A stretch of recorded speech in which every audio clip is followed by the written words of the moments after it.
One of my students asked me what happens if I swap an N for an ñ. Are they interchangeable? And the answer is no. Actually, it can change the meaning, and sometimes in awkward ways. Let's look at an example.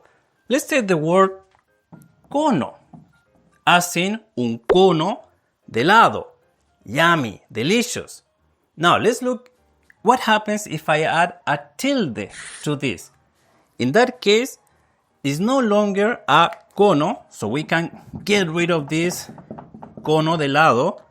Adiós, adiós ice cream. And now it becomes coño. And coño is the vulgar word for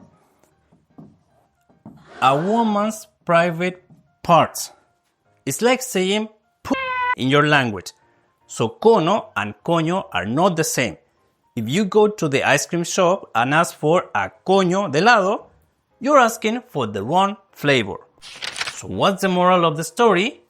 N and ñ are different letters with different meanings, different sounds, and sometimes they change the meaning in awkward ways, as in the case of cono. One gets you dessert, and the other one gets you slapped. Want to learn more mistakes that can get you in trouble? Get my free guide, Don't Scrub Spanish, the guide that keeps your Spanish and dignity safe. It's free and you can unsubscribe anytime. Nos vemos en la siguiente lección. Chao.